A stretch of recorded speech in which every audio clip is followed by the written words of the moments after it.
नमस्कार, ANB news में आपका स्वागत है और मैं हूं आपके साथ लोकेश जगवानी।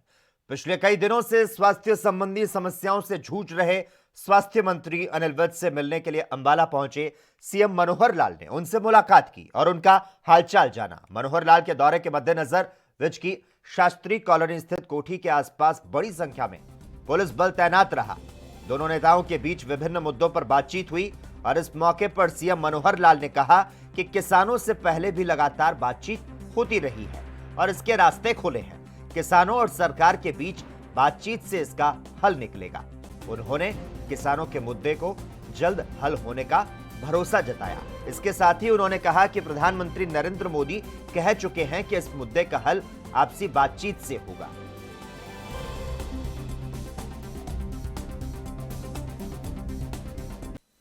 देखिए, आज कोई ऐसा विशेष बातचीत वाला विषय नहीं था, तो क्योंकि विज साहब काफ़ी दिनों से पिछले कोविड के कारण से अस्पताल में रहे, घर पर भी काफ़ी दिनों से अब अस्वस्थ चल रहे थे। आज प्रभु कृपा से एकदम स्वस्थ हैं और मैं तो मिलने के लिए आज मैं आया हूं। आज मिलकर के हमने सबने शुभकामना की है कि जल्दी स्वस्थ हो जाए और हम सब मिलकर के काम में लगेंगे, आगे बढ़ेंगे। ऐसा एक आंदोलन किसानों की ओर से, उनके नेताओं की ओर से चलाया गया जिसकी कोई बड़ी आवश्यकता नहीं थी।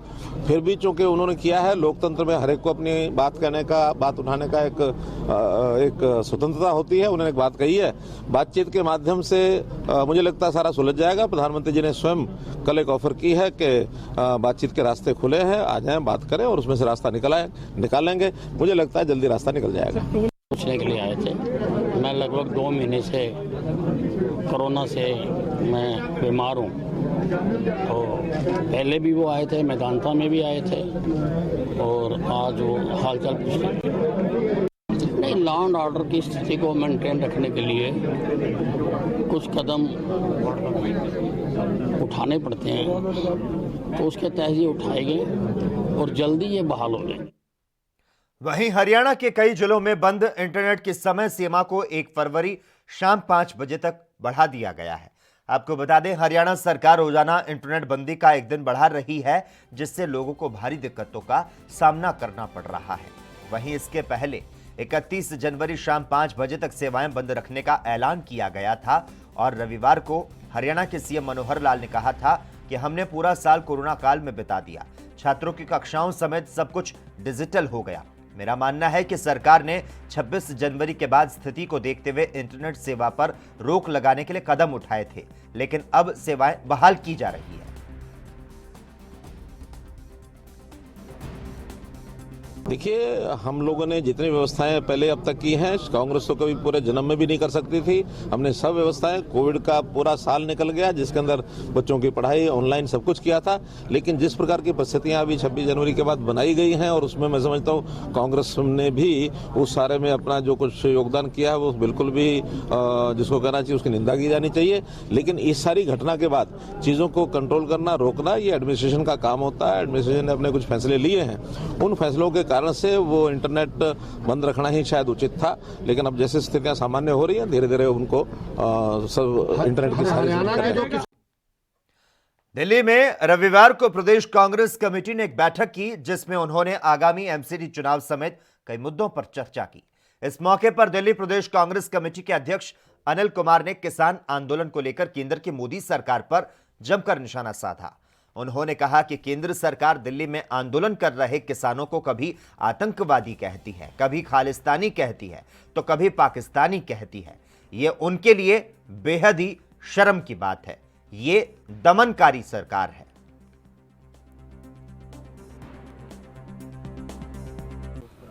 बड़ा अफसोसजनक है, इसलिए हम बार बार बोल रहे हैं कि सरकार दमनकारी सरकार है। लगातार आप देखेंगे जिस तरह से किसानों के इस आंदोलन को पिछले 65 दिन से बदनाम करने की साजिश की जा रही है। उनको कभी पाकिस्तानी, कभी आतंकवादी, कभी खालिस्तानी, कभी पार्टियों का समर्थक कहा जाता है और उनको ये सोचना चाहिए कि किसानों ने लगभग 150 से ज़्यादा अपनी मौतें वहाँ पर शहीद होकर के की है। किसान वहाँ डटा हुआ है अपना हक मांगने के लिए। अब पत्रकारों को दबाना, जो पत्रकार साथी दिखा रहे हैं सच्चाई, कहीं ना कहीं मैं समझता हूँ इस लोकतंत्र को खतरे में डाला हुआ है और मैं कहना चाहता हूँ खतरा में नहीं बल्कि लोकतंत्र आज खत्म कर दिया गया। किसानों को समर्थन देने के लिए पंजाबी सिंगर ग्रेवाल एक बार फिर से दिल्ली बॉर्डर पर पहुंचे, जहां उन्होंने कहा कि हमसे जो गलतियां हुई उसे सुधारना होगा और आगे और अच्छा करना होगा। इसके साथ ही उन्होंने राकेश टिकैत के हौसले की तारीफ की। बहुत अच्छे से चल रहा है। जैसे एक बार लग रहा था 27-28 तारीख को कि कुछ गलत हो रहा है, लेकिन टिकैत साहब की वो फीलिंग्स और लोगों का समर्थन, जो सबसे बड़ी बात है कि वो भगवान का जो उसकी कृपा हुई है, आज देख के मन बहुत खुश है कि आंदोलन 26 से पहले मैं कह सकता हूँ कोई अगर यहाँ था तो आज ये यहाँ है। इसीलिए अब निश्चित है, अभी तो ऐलान होना बाकी है, जीत तो हमारी पक्की है। ये जो 26 तारीख को हुआ था वो घटना सही मानते हैं या गलत? उस दिन का मेरा जो पर्सनल एक्सपीरियंस है, बहुत कुछ हमारे पक्ष में था और बहुत कुछ नहीं भी था, लेकिन इसको हम कोस नहीं सकते, स्वयं पड़ताल करनी पड़ेगी। जो हमसे गलतियां हुई है उसको सुधारना पड़ेगा और जो अच्छा हुआ उसको बहुत अच्छा करना। दिल्ली के गाजीपुर बॉर्डर पर किसानों की संख्या बढ़ती जा रही है। रातों रात गाजीपुर बॉर्डर को किले में तब्दील कर दिया गया। गाजीपुर बॉर्डर पर पिछले 2 महीने से ज्यादा समय से कृषि कानून के खिलाफ आंदोलन चल रहा है। इसको लेकर कई नेताओं ने प्रतिक्रियाएं दी है। तीनों कानूनों को वापस लिया जाए, उसके ऊपर वो क्यों नहीं ध्यान देते हैं? क्या वजह है कि ये कानून आए जब लॉकडाउन लगा हुआ था, उस दौरान ऑर्डिनेंस के माध्यम से कौन सी ऐसी मजबूरी थी? किससे पूछ के आपने ये ऑर्डिनेंस लेके आए? किसने सलाह दी थी? किसने निवेदन किया था? तो अपने आप नहीं बल्कि उद्योगपतियों के, चंद एक उद्योगपति जिनको 25 लाख करोड़ का जो ग्रेन बिजनेस है, वो प्रधानमंत्री जी ने यही ऑल पार्टी मीटिंग सर्वदलीय समिति में इस कानून को लाने के पहले क्यों नहीं बात कर ली? किसानों से पहले क्यों नहीं बात कर ली?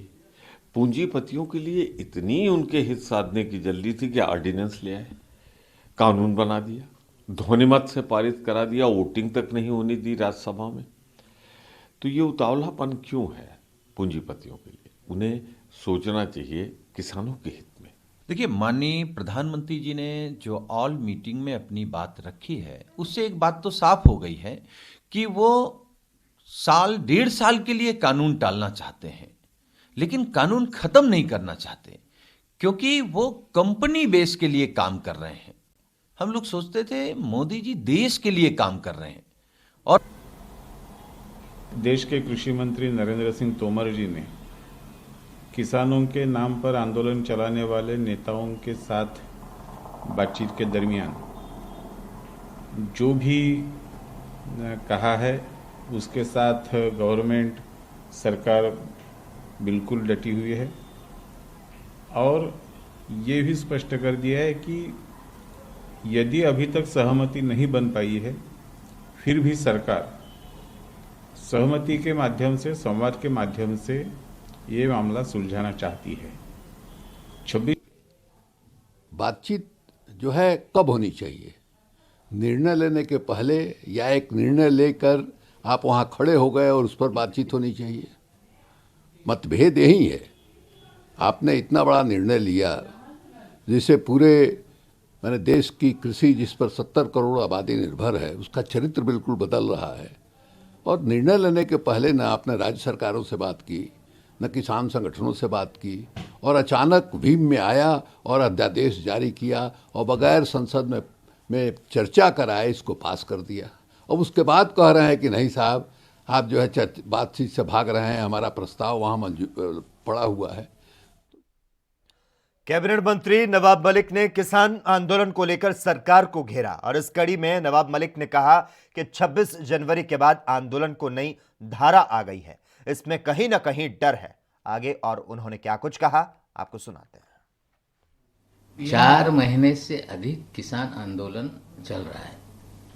देश में अलग अलग तरीके से आंदोलन चला और जिस तरह से 26 तारीख के बाद आंदोलन को नई धारा गई है, कहीं ना कहीं बीजेपी में हड़बड़ाहट है। प्रधानमंत्री कृषि कानून को लेके सस्पेंड करने की बात कर रहे हैं। कोर्ट ने तो स्थगित कर दिया है। सस्पेंड करने का प्रस्ताव किसानों के सामने रखा गया। हमें लगता है सस्पेंड करने से बेहतर है कि जो कानूनों को रद्द कर दें और सहमति बना के, चाहे विपक्ष हो चाहे किसान संगठन हो, उनसे बात करके नया कानून बनाया जा सकता है। लोकतंत्र में हमने फैसला कर दिया, अब पीछे नहीं हटेंगे, ये नीति ठीक नहीं होती। फैसले लिए जाते हैं, वापस किए जाते हैं, कानून बनाए जाते हैं, कानून वापस लिए जाते हैं। हमें लगता है कि सस्पेंड करने के बजाय प्रधानमंत्री जी ऐलान कर दे कि हम कानून रद्द कर रहे हैं, तो देश में जो भी आंदोलन चल रहा है शायद वो समाप्त हो जाएगा। और इस तरह से जिद छोड़कर, अड़ियल रवैया छोड़कर सकारात्मक ढंग से कानून वापस लेने की तरफ विचार होना चाहिए। पीएम मोदी ने चर्चा के द्वार खोल दिए गए हैं। द्वार तो पहले से खुले हैं, लेकिन हमारी शर्तों पे चर्चा हो, हम जो कहेंगे वही मान लो, हमें लगता है ये ठीक नहीं। लेकिन 27 तारीख के बाद कहीं ना कहीं परेशानी है सरकार को। अब कहीं ना कहीं गंभीरता से सरकार ले रही है।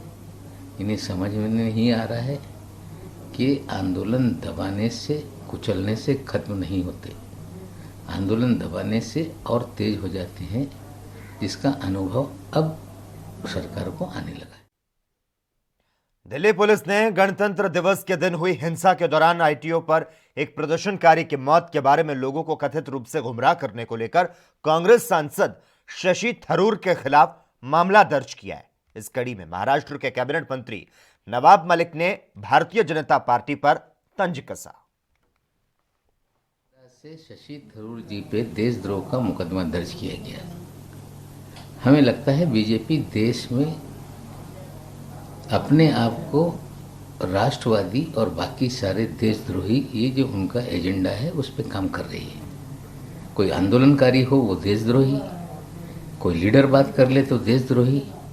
हमें लगता है कि उनका राष्ट्रवाद और हमारा राष्ट्रवाद अलग है। हम सबको साथ में लेकर देश को ताकतवर बनाना चाहते हैं, जोड़ना चाहते हैं।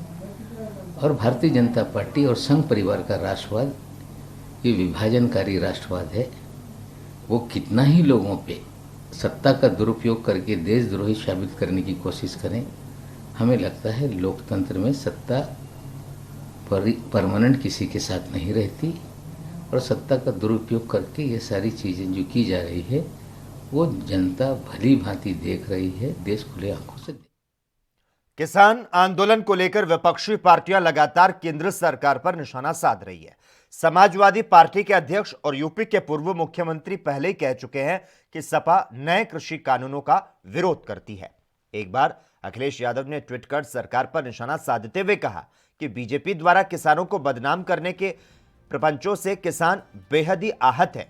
बीजेपी ने नोटबंदी, जीएसटी, श्रम कानून और कृषि कानून लाकर खरबपतियों को फायदा पहुंचाने वाले नियम बनाए। बीजेपी ने आम जनता को सताया है। अखिलेश ने अपने ट्वीट में शायराना अंदाज में कहा कि वो आंसू टपके बस 2 आंख से हैं, पर दुख दर्द वो लाखों आंख लाख के हैं।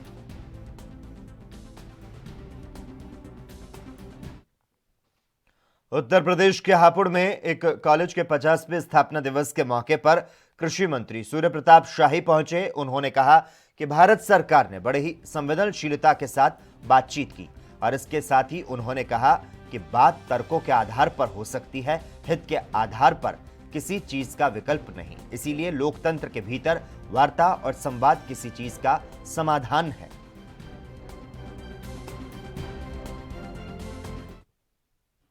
एएनबी न्यूज में खबरों का सिलसिला लगातार जारी रहेगा। हम यहां पर रुकते हैं एक छोटे से ब्रेक के लिए।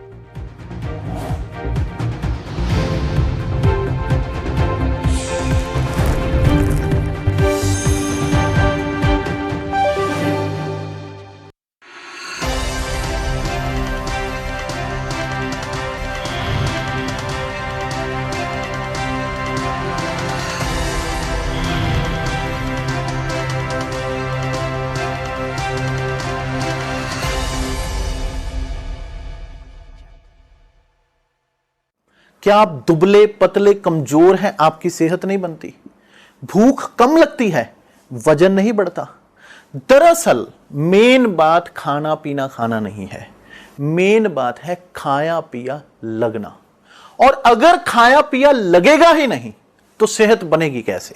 इसलिए हमारी संस्था सन्यासी आयुर्वेदा ने एक ऐसी दवा बनाई है जो कि आपके पाचन तंत्र को, आपके लीवर सिस्टम को ठीक करने का काम करती है, ताकि आप जो भी खाएं उसका पूरे का पूरा निचोड़ आपके शरीर को लगे, आपकी भूख बढ़े, खाया पिया सही से लगे, नया खून बने, हड्डियों में जान आए, वजन बढ़े, ताकत बढ़े, चेहरे पर नूर आए और आप मोटे तगड़े खूबसूरत पर्सनैलिटी के मालिक बन जाएं।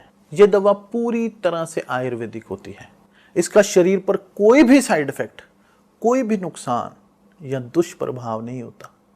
लड़के लड़कियां दोनों इसका इस्तेमाल कर सकते हैं और पहले 15 दिन के अंदर ही आपको इसका असर महसूस हो जाएगा। सिर्फ 650 रुपए की पूरे 1 महीने की दवा होती है और आप इसे घर बैठे 01145454545 पर फोन करके दवा मंगवा सकते हैं।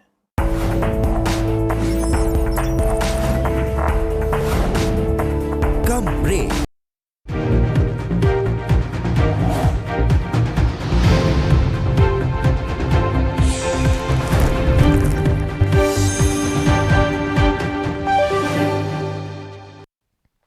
ब्रेक के बाद एक बार फिर से आपका स्वागत है। मेघालय के राज्यपाल सत्यपाल मलिक ने कहा कि किसान आंदोलन को बातचीत करके जितना जल्द समाप्त करें, यह उतना ही देश हित में होगा। सरकार से प्रार्थना है कि इसे हल करने की कोशिश करें। आंदोलन इस मामले में सफल हो गया है कि देश को किसानों के मुद्दे मालूम हो चुके हैं। दोनों तरफ के लोग बात करें और हल निकालें। तो मैं किसानों की तकलीफ से वाकिफ हूं और वो तकलीफ मैं महसूस करता हूं। इसलिए मैं बोलना चाहता हूं कि इस आंदोलन को जितनी जल्दी समाप्त किया जा सके बातचीत करके, सहमति से, उतना देश के हित में होगा। मैं सरकार से भी ये प्रार्थना करना चाहता हूं कि आप इसमें किसानों के बात को ध्यान में रखते हुए, किसानों की बात को प्रायोरिटी देते हुए इसको सॉर्ट आउट करने की, हल करने की कोशिश करें। और इसी बीच कृषि मंत्री नरेंद्र सिंह तोमर क्या कुछ कह रहे हैं, सीधी तस्वीरें। अभी आज उनके कुछ ट्वीट आए, देखकर थोड़ा मुझे निराशा लगी और इसलिए मैं ये कहना चाहता हूँ कि कुल मिला के कृषि सुधार बिल जो आए हैं, यह किसान को फसल का बेहतर दाम मिले और किसान कहीं से भी किसी भी स्थान पर अपनी मनचाही कीमत में अपने उत्पादन को बेच सके, ये बिल इसकी इजाज़त देते हैं। इस बिल से न तो एपीएमसी प्रभावित होती है, ना ही एमएसपी को कोई खतरा है। मैं पहले भी यह बात कह चुका हूँ कि एमएसपी से जारी रहेगी। प्रधानमंत्री जी ने भी ये बात देश के सामने कही है कि एमएसपी जारी है और एमएसपी जारी आगे भी रहेगी। एपीएमसी के लिए किसी भी प्रकार की। वहीं केंद्रीय संसदीय कार्य मंत्री प्रहलाद जोशी ने कहा कि राष्ट्रपति जी के अभिभाषण पर चर्चा के समय जो भी मुद्दे विपक्ष उठाएंगे, हम उस पर चर्चा के लिए तैयार हैं। उसमें खुद प्रधानमंत्री उत्तर देते हैं। सरकार उत्तर देने के लिए तैयार है। हम भी किसानों के मुद्दे पर चर्चा के लिए तैयार हैं।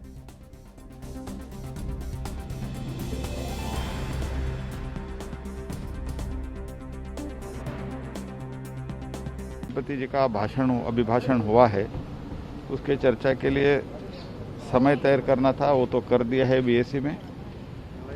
और जो कुछ भी विषय वो उठाएंगे, इश्यूज जो उठाएंगे, सरकार चर्चा के लिए तैयार है। और राष्ट्रपति अभिभाषण के चर्चा में ऐसे सब कुछ विषय उठा सकते हैं, हमने ये बताया है। उधर सपा के राष्ट्रीय महासचिव विशंबर निषाद उत्तर प्रदेश के फतेहपुर जिले के पखरौली गांव में पहुंचे। यहां उन्होंने कृषि कानून को लेकर केंद्र सरकार पर जमकर प्रहार किया।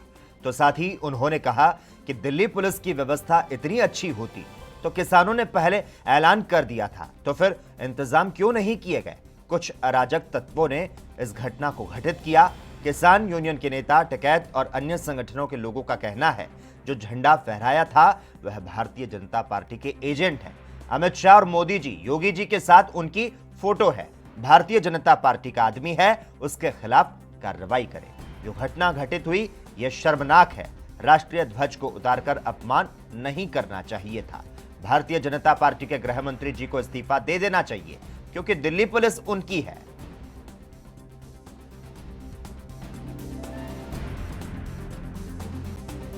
पुलिस की व्यवस्था इतनी तगड़ी होती है दिल्ली के अंदर।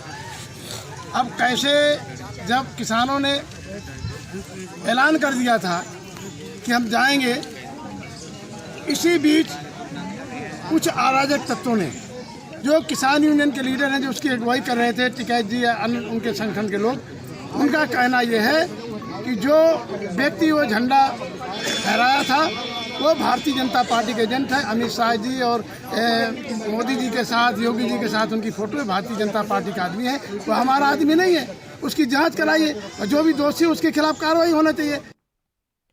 अब बात करते हैं महाराष्ट्र के मुंबई की, जहां का एक वीडियो लगातार वायरल हो रहा है, जिसमें एक महिला और युवक को सिद्धिविनायक मंदिर के पास एक बुजुर्ग मिले, जिसे वो अपने घर ले आए। इसके बाद उन दोनों ने बुजुर्ग से बातचीत की और अपील करने का एक वीडियो बनाया, जो लगातार वायरल हो रहा है। वीडियो के जरिए महिला और युवक ने बताया कि वृद्ध को उनके बेटी, दामाद और नाती दादर रेलवे स्टेशन पर छोड़कर चले गए, जिसके बाद ये वृद्ध सिद्धिविनायक मंदिर के आसपास घूमते रहे। वहीं उसके बाद हमने बुजुर्ग को घूमते देखा तो उनसे रहा नहीं गया और उनको अपने घर ले आए, जिसके बाद बुजुर्ग ने बताया कि मेरी बेटी और दामाद ने कुछ कागजी कार्रवाई कराने के बाद मुझसे कहा कि आपको वृद्धा पेंशन मिलेगी, आप यहीं बैठो, खाना खाओ, हम अभी आते हैं। लेकिन काफी समय गुजर जाने के बाद अभी तक वो वापस नहीं आए। दूसरी ओर महिला और युवक का कहना है कि हमने ये वीडियो इसलिए बनाया क्योंकि किसी की मदद हो सके। हाय फ्रेंड्स, मैं नीरज सिंह राजपूत। हेलो फ्रेंड्स, मेरा नाम शिखा वर्मा है। दोस्तों, ये वीडियो बनाने का हमारा मकसद ये है कि आज हम सुबह सिद्धिविनायक मंदिर गए थे दादर। तो ये दादाजी हमें वहाँ पर घूमते हुए दिखे, तो शिखा ने ऑब्जर्व किया कि काफ़ी देर से कुछ ढूंढ रहे हैं किसी को, ऐसा लगा हमें। तो शिखा ने उनसे पूछा कि आप कहाँ हैं, कौन है, चाय पीजिए, चाय पिलाया। तो उन्होंने बताया कि इनकी बेटी और इनके दामाद ये बिहार से हैं, एक्चुअली झारखंड से, और गांव का नाम भी इन्होंने बताया। कौन, क्या नाम है गांव का? डगारदी। तो हम लोग तो समझ नहीं पा रहे हैं एक्चुअली वो सर्च करके। तो हम लोग सिद्धिविनायक से इनको घर पर ले आए। हमने सिद्धिविनायक में इनको देखा, ये किसी को ढूंढ रहे थे। इनके हाथ में ये थैला था, छड़ी थी, पूरे में घूम घूम के ढूंढ रहे थे। तो मैंने ऑब्जर्व किया कि ये कुछ किसी को ढूंढ रहे हैं शायद। तो मैंने इनको बुलाया, मैंने इनको चाय पिलाई, दादाजी आप चाय पी लो, आप कुछ खाना है। उन्होंने बोला नहीं।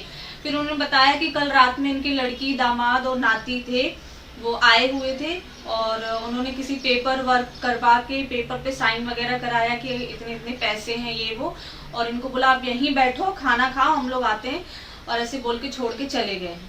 और मैंने पूछा कि आपकी बेटी दामाद मुंबई में रहते, तो इन्होंने बोला मुंबई में कोई नहीं रहता, कल ही ये दिन में ट्रेन से उतरे हैं दादर। और बेटी ने कुछ पेपर में साइन कराया दामाद ने, ये बोल के कि आपको 5,000 रुपये पेंशन मिलेगी, वृद्धों को मिलती है हर महीने। तो इन्होंने साइन कर दी और वो इनको खाना खिलाने के लिए बैठाए होटल में, वहां से चले गए। वहीं दिल्ली के तुर्कमान गेट इलाके में रामलीला मैदान के पास एक पुरानी 4 मंजिला बिल्डिंग गिर गई। घटना के बाद आसपास की कई बिल्डिंग को खाली करवाया गया। यह घटना रविवार दोपहर की है। सूचना पाते ही मौके पर स्थानीय पुलिस समेत दमकल विभाग के कई अधिकारी पहुंच गए और मलबा हटाने की कोशिश कर रहे हैं।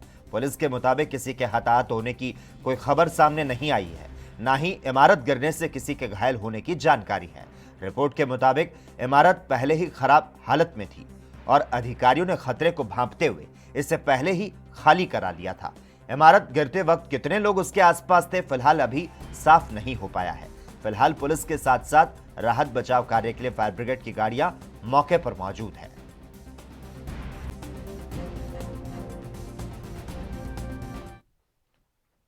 वहीं पटना से सटे बाढ़ में ऑन ड्यूटी सब इंस्पेक्टर को हथियारबंद बदमाशों ने गोली मार दी। घटना बाढ़ रेलवे स्टेशन के पास की है। जानकारी के मुताबिक रेल पुलिस में तैनात एसआई विपिन कुमार सिंह शनिवार की रात बाढ़ रेलवे स्टेशन के बाहर ड्यूटी पर तैनात थे और इसी दौरान स्टेशन कैंपस में कुछ लोग शराब पीकर हंगामा कर रहे थे। विपिन सिंह जब अज्ञात अपराधियों को घटनास्थल से खदेड़कर वापस स्टेशन कैंपस में लौटे तो एक अज्ञात अपराधी ने उन पर फायरिंग कर दी। फायरिंग की इस घटना में सब इंस्पेक्टर विपिन कुमार सिंह को कंधे के नीचे गोली लगी, जिससे वो जख्मी हो गए। फायरिंग की घटना के बाद आनन फानन में उन्हें इलाज के लिए पटना स्थित पीएमसीएच रेफर किया गया, जहां उनका इलाज जारी है।